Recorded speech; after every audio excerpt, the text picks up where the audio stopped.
Continuamos en Argumentos, seguimos conversando con María Verdial, vicepresidenta del Movimiento al Socialismo, el MAS, y ya hay preguntas de nuestra audiencia. Para iniciar de inmediato vamos a revisar el tuit del doctor Alejandro Galué. Él le pregunta lo siguiente, utilizando la etiqueta Argumentos: doctora Mariche, el objetivo, cita su cuenta en Twitter, el objetivo de la oposición debe ser el trabajar en la unidad para el restablecimiento del orden democrático y constitucional del país.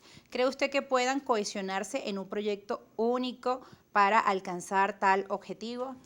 Bueno, eso sería lo lógico, más que lo ideal, lo lógico en, en todas las circunstancias que tiene el país, desprenderse de los intereses partidistas, de los intereses individuales y colocar el país y a Venezuela como el interés supremo.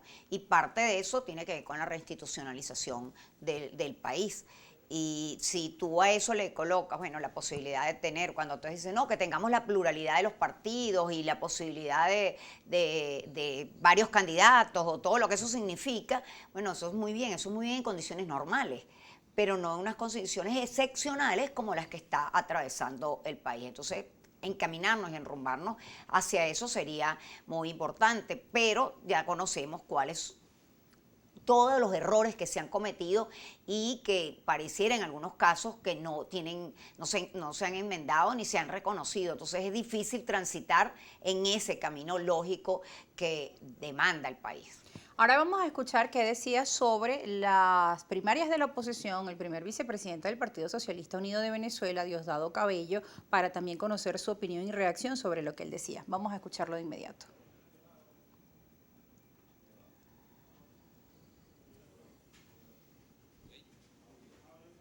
En verdad no van a hacer elecciones primarias. Eso es mentir. Es imposible que se pongan de acuerdo. Ellos pueden hacer un simulacro y decir aquí van tantos, pero hacer unas elecciones primarias de verdad no las van a hacer. No hay forma. ¿Cuántos candidatos van a presentar ellos? Eso dependerá mucho de su jefe, ¿no? El imperialismo. Pero tú lo ves que cada rato, a cada momento, cada uno de ellos pone una excusa para no ir. Que nada ni nadie va a poder dividir la fuerza revolucionaria. No pudieron hacerlo en otros momentos. Ahora, mucho menos.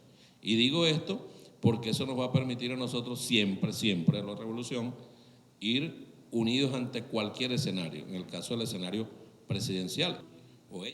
Bueno, ¿cuál es la posición del MAS cuando escuchan el primer vicepresidente del partido de gobierno decir que la oposición está partida en 1000 pedazos y que ve imposible y que además eso dependerá del jefe de la oposición, el imperialismo? Bueno, mira, esa es la opinión, por supuesto, y esos son los deseos que tiene un representante, un alto representante del gobierno nacional.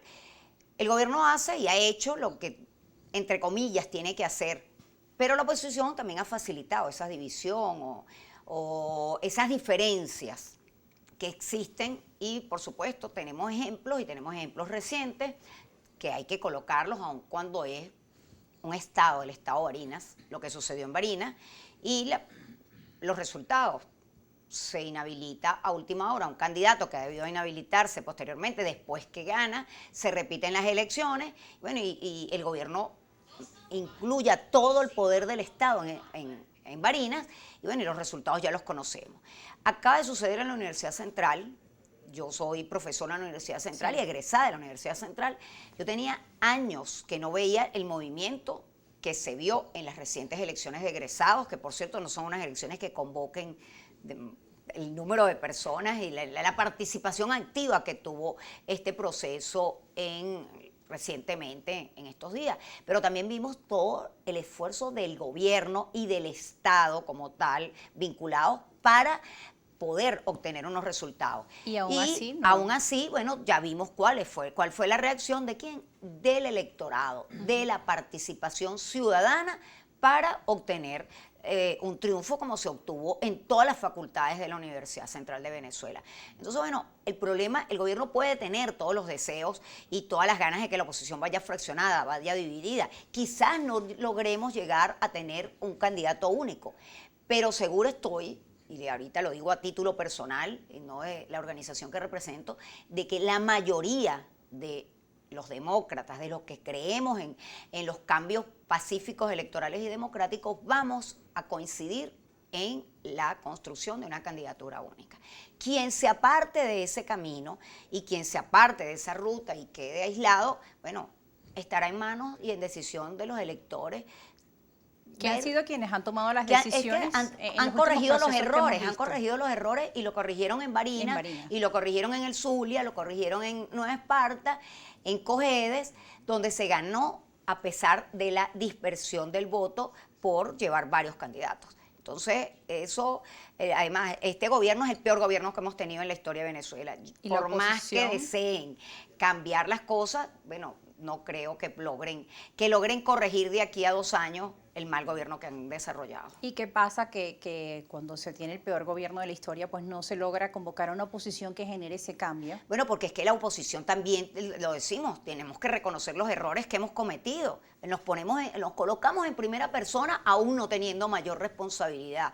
Pero aquí no puede ser la intermitencia de decir hoy voto, mañana no voto, hoy yo soy candidato, entonces sí hay que salir a votar, pero mañana sí Rosa Colmenares es candidata, no, porque entonces, y crear fantasmas ante el sistema electoral, por ejemplo, cuando está comprobado que no hay posibilidades de fraude por el sistema electoral. Ahora, si yo me quedo en mi casa y no voto, y además tengo 10 candidatos opositores y un candidato del oficialismo, bueno, ya sabemos qué es lo que va a suceder. Entonces, son cosas que los mismos sectores democráticos hemos minado el campo electoral.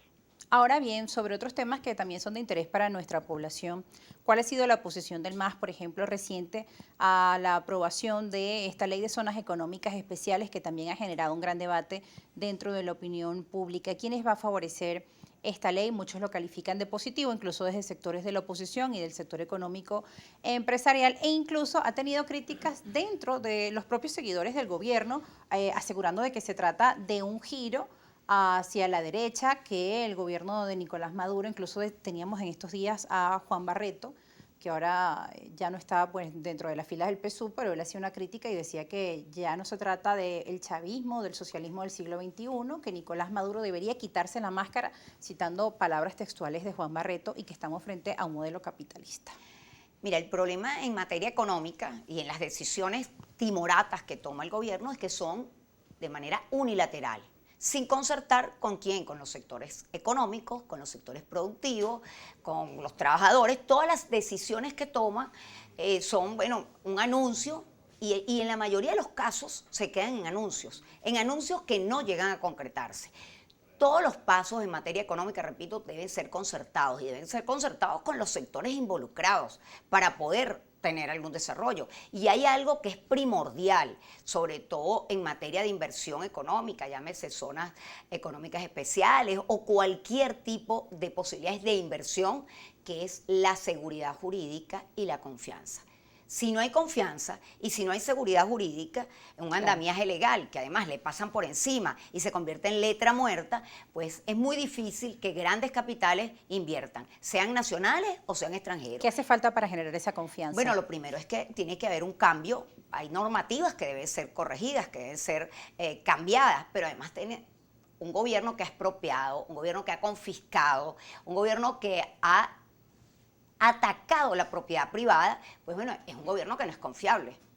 Y si eso no ocurre, bueno, por más que no sé, tú no puedes decretar en materia económica los avances ni decretar que las cosas van a mejorar o la economía va a mejorar por decreto. Leí un informe de Tomás Socias donde él decía que ya la población necesita verdaderas acciones y respuestas sobre las promesas que se han venido dando, porque hemos venido escuchando en los últimos 2 años, por ejemplo, que las mesas de diálogo con el sector empresarial, con el sector de trabajadores, van a dar frutos, pero ¿cuáles son esos frutos? ¿Cuándo van a llegar resultados tangibles? De eso vamos a estar conversando al regreso, porque nos informan que debemos ir a una pausa. Ya volvemos, no se aparten.